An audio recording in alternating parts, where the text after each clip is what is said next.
اعوذ باللہ من الشیطان الرجیم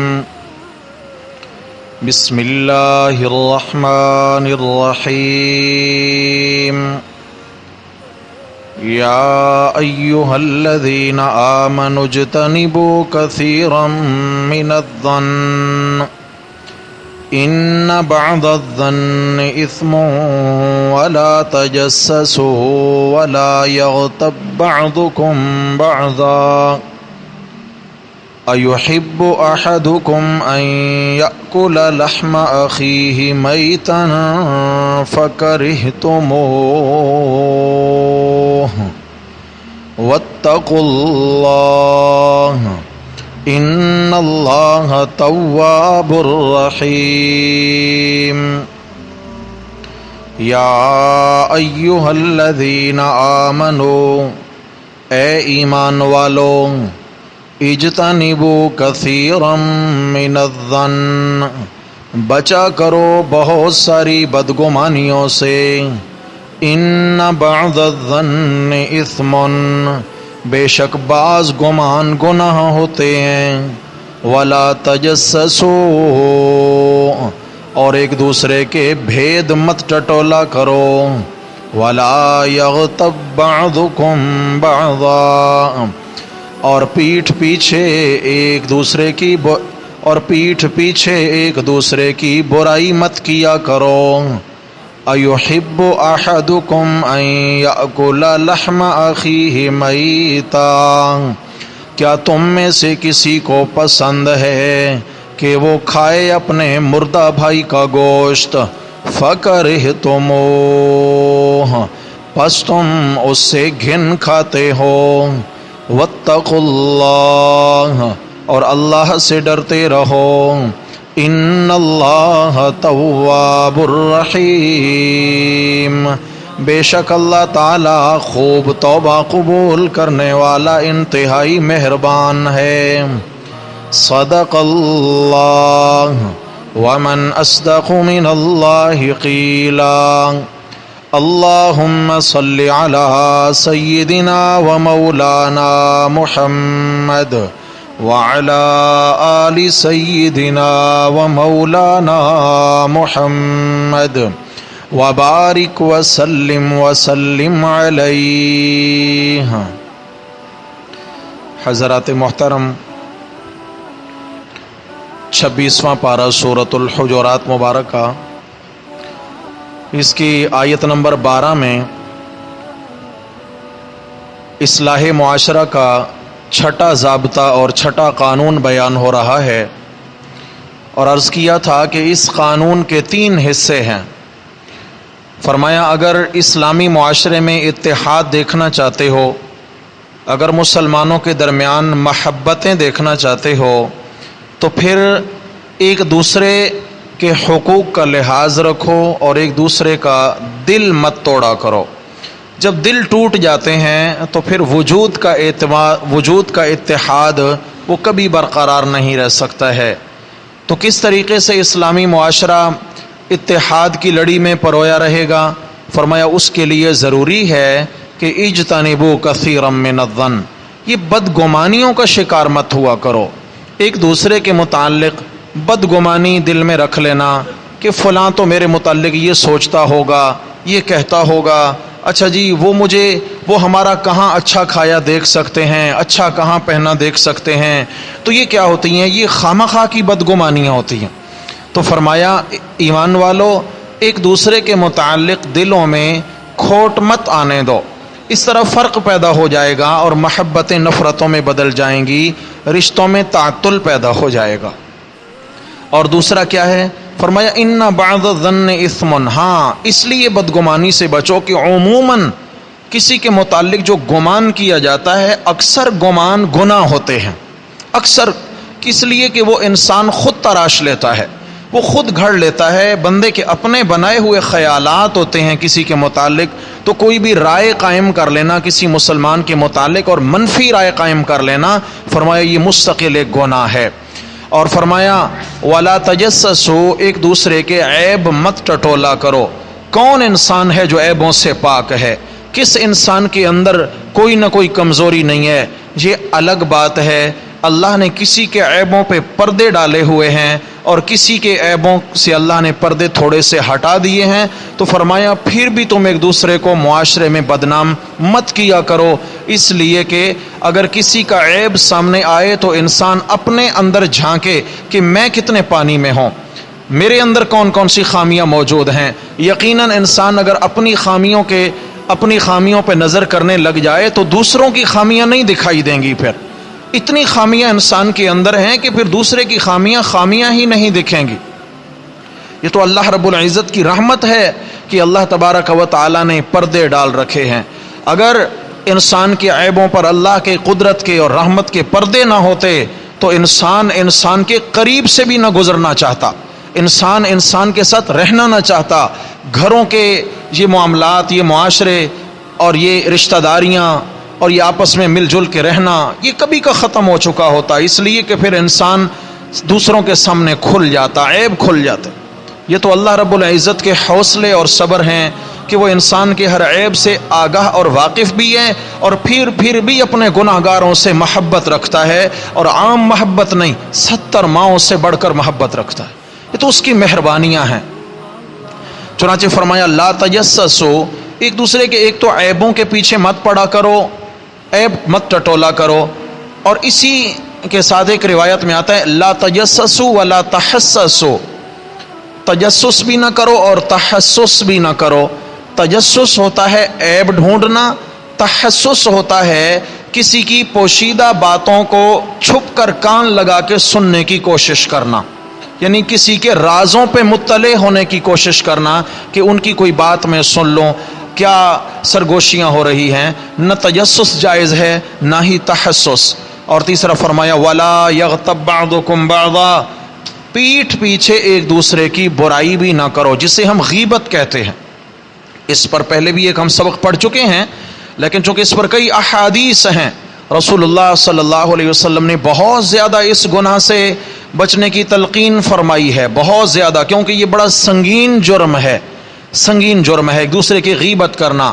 حضرات محترم، غیبت کے متعلق عرض کیا تھا کہ غیبت کی تعریف یہ ہے کسی شخص میں کوئی عیب فی الواقع ہو، اس کے اندر کوئی عیب پایا جائے اور وہی عیب اگر اس کے سامنے بیان کریں تو وہ ناراض ہو، اب اسی عیب کو اس کی پیٹھ پیچھے کسی اور کے سامنے بیان کریں گے تو یہ اس کی غیبت کہلائے گی۔ اور اگر اس کے اندر عیب ہی نہیں ہے اور جناب بیٹھ گئے اور مجلس میں محفل میں تبصرہ شروع ہونے لگا، اس پہ کیچڑ اچھالا جانے لگا، یاد رکھنا یہ غیبت سے بھی بڑا گناہ جسے بہتان کہتے ہیں۔ اور اگر اسلامی قانون نافذ ہو تو بہتان لگانے والے کو شریعت 80 کوڑوں کی سزا دیتی ہے، کیونکہ مسلمان کی عزت کو اچھالنا یہ کوئی عام گناہ تھوڑی ہے۔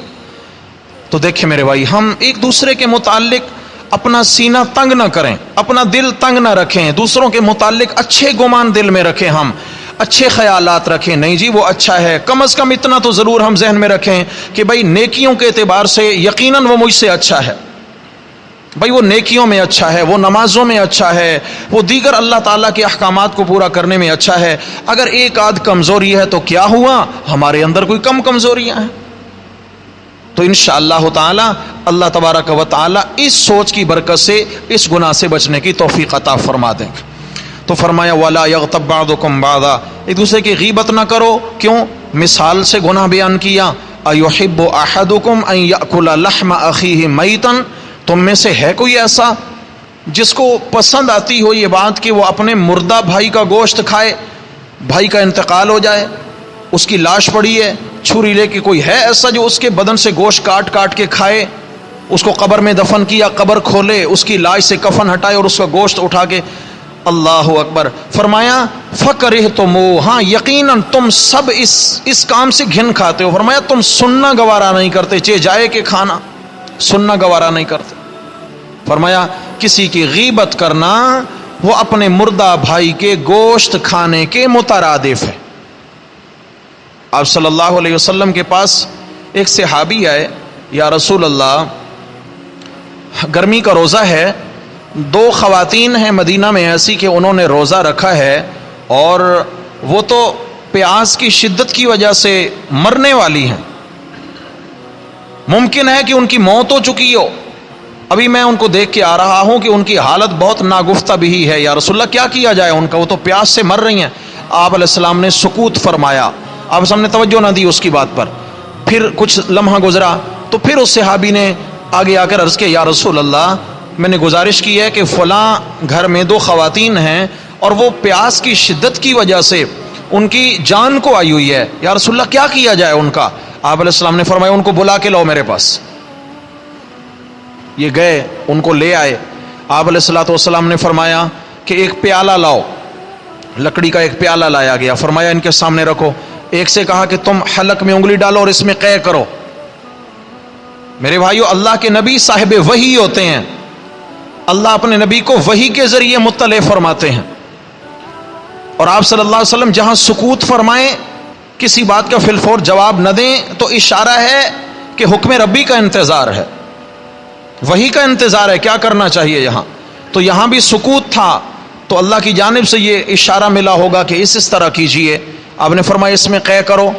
اس خاتون نے حلق میں انگلی ڈالی اور قے کرنا شروع کی، تو پہلے خون نکلا، پھر پیپ نکلی، پھر اس کے بعد گوشت کے ٹکڑے نکلنا شروع ہوئے کہ پیالہ آدھا بھر گیا.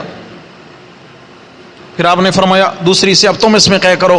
اس نے کیا تو پیالہ مکمل بھر گیا. آپ صلی اللہ علیہ وسلم نے فرمایا حلال سے روزہ رکھ کر یا حلال روزہ رکھ کر تم نے حرام سے افطار کرنا شروع کر رکھا تھا، حلال روزہ رکھ کے حرام کھانا شروع کر رکھا تھا. یا رسول اللہ ہم نے تو کچھ بھی نہیں کھایا، کتنے دنوں سے ہم نے گوشت نہیں کھایا، یہ ٹکڑے کہاں سے آ گئے.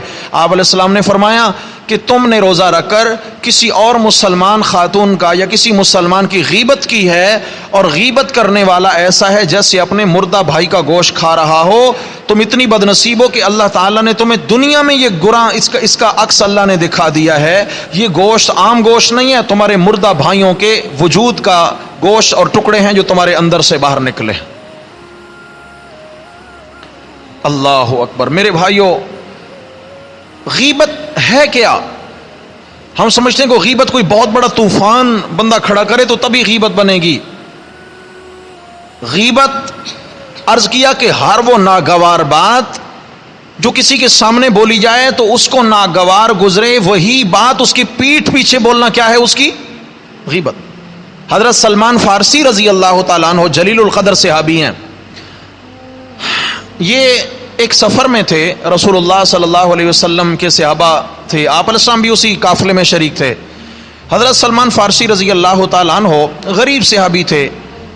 2 انصاری صحابی تھے، وہ ذرا مالدار تھے. تو ان کا آپس میں معاہدہ طے ہو گیا کہ اے سلمان، ہم راستے کا آپ کا خرچ اٹھائیں گے، آپ کا کھانا پینا ہمارے ذمہ ہے، اور آپ ہمارا جو ہے نا وہ کھانا بھی بنائیں گے، اور آپ ایسا کریں گے کہ ہمارا خیمہ بھی لگائیں گے، ہمارے بستر وغیرہ وہ بھی آپ نے ہماری دیکھ بھال کرنی ہے، یعنی اجرت میں آپ کو ہم کھانا کھلائیں گے. جی ٹھیک ہے، طے پا گیا. اب چلتے چلتے راستے میں کہیں پڑاؤ ہوا تو حضرت سلمان فارسی رضی اللہ تعالیٰ عنہ تھکے ہوئے تھے، لیٹے اور سو گئے. تو ان کو بھی ضرورت پیش آئی کہ بھائی خیمہ لگانا ہے. دیکھا حضرت سلمان فارسی رضی اللہ تعالیٰ عنہ نہیں ہے، تو کہا کہ بھائی سلمان فارسی تو بس اس کا کام تو کھانے اور سونے کے سوا کوئی ہے نہیں، وہ تو اس کو تو مفت کا کھانا ملے کہیں، یہ لفظ اس کو تو کہیں مفت کا کھانا ملے، وہ کہاں وقت پہ کام کرتے ہیں. چلیں ہم خود ہی لگا دیتے ہیں. کیلیں ٹھونک دیں، گاڑ دیں، اور اس کے بعد خیمہ لگا دیا اور جناب سو گئے. حضرت سلمان فارسی رضی اللہ تعالیٰ عنہ کی آنکھ کھلی تو یہ ان کے پاس گئے کہ بھئی میری خدمت کی کوئی ضرورت ہو. کہ اب خدمت کی کوئی ضرورت نہیں ہے، آپ ایسا کریں، چونکہ آپ تو سو رہے تھے، کھانا بنا نہیں، آپ چلے جائیں رسول اللہ صلی اللہ علیہ وسلم کے پاس، ہمارے لیے اللہ کے نبی سے کچھ سالن لے کر آ جائیں، اگر ان کے پاس سالن موجود ہو تو. بڑا قافلہ ہے، کچھ نہ کچھ تو ہوگا، آپ ہمارے لیے اللہ کے نبی صلی اللہ علیہ وسلم سے سالن لے کر آئیں. حضرت سلمان فارسی رضی اللہ عنہ نبی علیہ السلام کی خدمت میں حاضر ہوئے.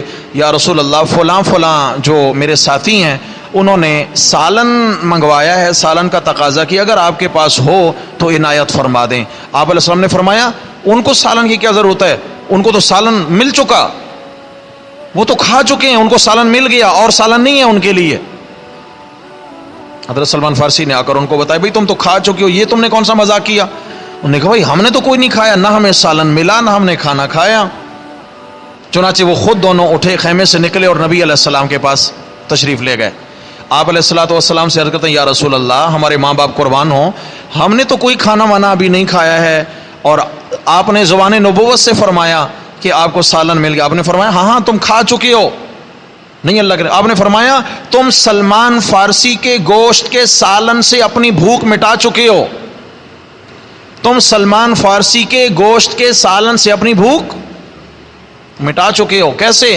کہ وہ جو تم نے کہا کہ اس کو تو مفت کا بس کھانا ملے اور آرام ملے، کام سے تو اس کو کوئی سروکار ہے نہیں۔ فرمایا یہ تم نے کیا معمولی جملہ سمجھا تھا، یہ تم نے اس کی غیبت کی ہے، اور غیبت کرنے والا ایسا ہے جیسے اپنے بھائی کا گوشت کھائے۔ تم نے سلمان کے گوشت کے سالن سے اپنا پیٹ بھر لیا، بس اتنا کافی ہے تمہارے لیے۔ چنانچہ وہ توبہ طائب ہونے لگے، یا رسول اللہ ہمارے لیے دعا کریں، اللہ ہمیں معاف فرما دے، ہم سے یہ غلطی ہو گئی ہے۔ اب ذرا دیکھیں اس جملے کو، ذرا تولیں، ہم اپنے معاشرے میں رکھ کر تولیں اس کو۔ یہ جملہ کتنا ہے؟ یہ زبان زد عام ہوتا ہے کسی کو کہہ دینا کہ بھائی تجھے تو بس مفت کی روٹیاں ملے، اور تجھے تو بھائی آرام کا موقع ملے، تجھے تو آرام ہی چاہیے، باقی تو کام سے تو رہا نہیں۔ تو یہ کیا ہے؟ یہ ایک معمولی سے جملے ہوتے ہیں جو زبان زد عام ہوتے ہیں، جو معاشرے میں عام بولے جاتے ہیں، لیکن فی الحقیقت ان کو بھی اللہ کے نبی نے کیا فرمایا؟ یہ کیا ہے؟ غیبت ہے، یہ بھی غیبت۔ سمجھ آ گئی ہے؟ کسی کے بارے کہہ دینا وہ نکما ہے، وہ کام کا نہیں ہے، اس کے سامنے بولیں گے ناراض ہوگا نہیں ہوگا، بس اتنی سی بات۔ تو میرے بھائی اس لیے دانا انسان وہ ہے جو بولنے سے پہلے، اپنا جملہ پھینکنے سے پہلے ان الفاظ کو تول لے، ان الفاظ کی ویریفیکیشن کر لے، کیونکہ ما یلفظ من قول الا لدیہ رقیب عتید۔ قرآن مجید میں آیا کہ جو بھی لفظ زبان سے ادا ہوتا ہے لکھنے والا فرشتہ بیٹھا لکھ لیتا ہے۔ اور اگلی ایک بات عرض کروں احباب، اللہ تعالیٰ مجھے بھی ہدایت دے، اللہ آپ سب کو ہدایت دے، اللہ پورے معاشرے کی حفاظت فرمائے۔ انسان جو جملہ، جو لفظ بولتا ہے، یہ جملہ غور سے سنیے گا، جو لفظ انسان اپنی زبان سے بولتا ہے، قلم سے لکھتا ہے، قلم سے لکھنا بھی اظہار ہے، زبان سے بولنا بھی اظہار ہے۔ جو لکھا یا جو کچھ بولا، دن قیامت کے اس لکھے اور بولے ہوئے کو اللہ کی عدالت میں اس کو ثابت کرنا پڑے گا، اس کو وہاں پہ ثابت کرنا پڑے گا۔ اللہ فرمائیں گے تو نے بولا تھا، کس بیس اور کس بنیاد پہ تو نے یہ بولا یا لکھا تھا، آج تو یہ دلائل سے اور گواہوں سے اس جملے کو ثابت کرنا پڑے گا۔ ہے کوئی مائی کا لال جو اللہ کی عدالت میں اپنے گناہوں کا جواز ثابت کر لے کہ یا اللہ میرے پاس یہ جواز تھا، میں نے اس لیے گناہ کیا؟ جب میرے بھائی ہمارے اندر اتنی ہمت نہیں ہے تو آج ہی ہم روزے کی برکت سے اس گناہ سے بچنے کی کوشش کریں اور سبق حاصل کریں اور سیکھنا شروع کر دیں۔ انشاءاللہ روزے کی برکت سے شیطان جکڑے ہوئے ہیں، جہنم کے دروازے بند ہیں۔ اب اس وقت اپنی تربیت کرنا بہت آسان ہے، تربیت کے دھارے میں اپنے آپ کو لانا بہت آسان ہے میرے بھائی۔ انشاءاللہ جو ہم اس مبارک مہینے میں اپنی طبیعت بنا لیں گے، مرتے دم تک انشاءاللہ وہ عادت ساتھ رہے گی۔ تو کوشش کریں نہیں کریں ہم تو یہاں عرض کرنے کا مقصد یہ ہے کہ جو زبان سے بولا یا ہم نے لکھا وہ بھی یقیناً نیکی ہے تو نیکی ہے، اگر گناہ کی بات ہے تو گناہ کی بات ہے۔ جس طرح کسی کی غیبت کہنا زبان سے حرام فعل ہے، اسی طریقے سے کسی کی غیبت سننا یہ بھی مستقل گناہ کا معاملہ ہے۔ غیبت کرنے والا اور غیبت سننے والا کہ جی میں تھوڑی غیبت کر رہا ہوں، وہ فلاں کر رہا ہے میں تو سن رہا ہوں۔ جتنا کہنے والا گناہ گار ہے اتنا سننے والا بھی گناہ گار ہے۔ اب اگر ہم معاشرے میں یہ کریں بھائی انشاءاللہ نہ ہم غیبت کریں گے اور نہ ہی اپنے آس پاس والوں کو کرنے دیں گے انشاءاللہ۔ اچھا اتنا کرنا ہوتا ہے بس، کوئی ڈنڈے سے نہیں سمجھانا ہوتا۔ کوئی اگر کسی کے متعلق تبصرہ کرنے لگا ہے تو اسے احساس دلا دیں بھائی آپ کا روزہ ہے، کیوں اپنی نیکیاں تم اس کو دے رہے ہو، کیوں تم اس کے گناہوں سے اپنا پلڑا بھاری کر رہے ہو؟ اللہ کے بندے تمہارا روزہ ہے، اس کا فائدہ ہوگا تمہارا نقصان ہو جائے گا۔ احساس دلا دیں، انشاءاللہ اللہ اس کو اس گناہ سے محفوظ فرما لیں گے۔ اور یہاں ہوتا کیا ہے، غیبت کا بڑا نقصان کیا ہوتا ہے کہ غیبت کرنے والے کی نیکیاں اللہ تعالیٰ اس مظلوم کو دیتے ہیں جس کی غیبت ہو رہی ہے، اور اس کے گناہ اللہ اٹھا کر اس غیبت کرنے والے کے نامہ اعمال میں لکھنا شروع کر دیتے ہیں۔ یوں کیا ہے تبادلہ ہونا شروع ہو جاتا ہے۔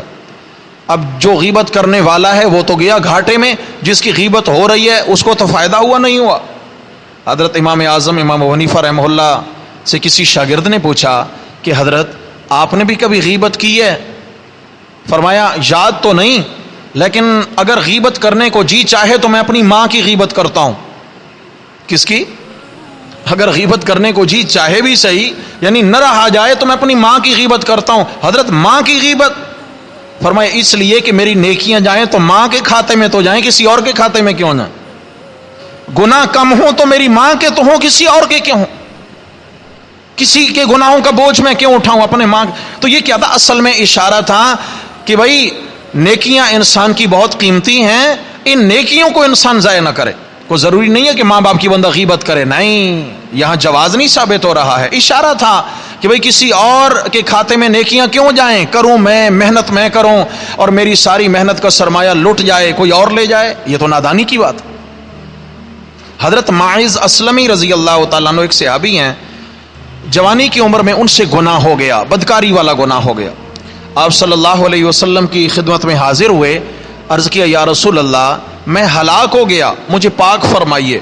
آپ نے فرمایا تم کیا کہہ رہے ہو؟ تمہیں معلوم بھی ہے اس کا انجام کیا ہے؟ یا رسول اللہ مجھے پتہ ہے اس کا انجام کیا ہے، لیکن دنیا میں موت ہے، سنگسار ہونا ہے، آخرت کا عذاب نہیں اٹھا سکتا ہوں۔ آپ علیہ الصلوۃ والسلام نے فرمایا سوچ لو، ممکن ہے تم نے عملاً گناہ نہ کیا ہو۔ یا رسول اللہ مجھ سے ہو گیا، مجھے پتہ ہے۔ آپ علیہ السلام نے فرمایا ٹھیک ہے، اس کو لے جاؤ اور پتھروں سے سنگسار کر دو۔ جب حضرت معاذ اسلمی رضی اللہ عنہ کو لوگ سنگسار کرنے لگے تو جان دینا کوئی آسان ہے، پتھر پڑنا شروع ہوئے تو یہ بھاگے وہاں سے، تو کسی صحابی کے ہاتھ میں اونٹ کے سر کی ہڈی آ گئی، اونٹ کا سر ہڈی رکھی ہوئی تھی، وہ اٹھائی اور اس نے زور سے جو دے ماری اس کے سر پہ لگی اور ان کا انتقال ہو گیا۔ صحابی آئے، آپ صلی اللہ علیہ وسلم کو اطلاع دی، آپ علیہ السلام نے اس کی نماز جنازہ پڑھائی، تدفین ہو گئی۔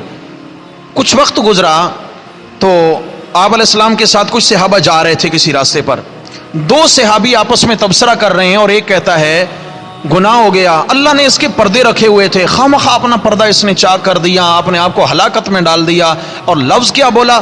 قتل کما یقتل الکلب، کہ جی نعوذ باللہ کتے کی موت مر گیا ہے، اللہ یعوذ باللہ، قتل کما یقتل الکلب، اللہ ایسی موت سے بچائے۔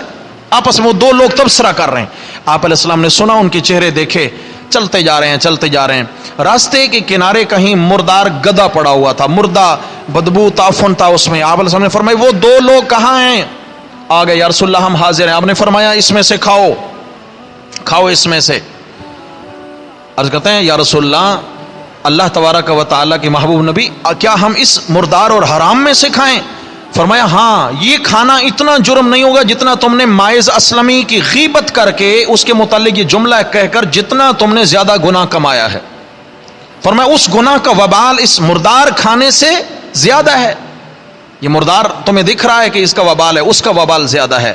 اور حضرت رسول اللہ صلی اللہ علیہ وسلم نے حضرت معاذ اسلمی رضی اللہ عنہ کے بارے فرمایا کہ تم تو اس کے متعلق کہتے ہو کہ ایسی ویسی موت مر گیا، نعوذ باللہ۔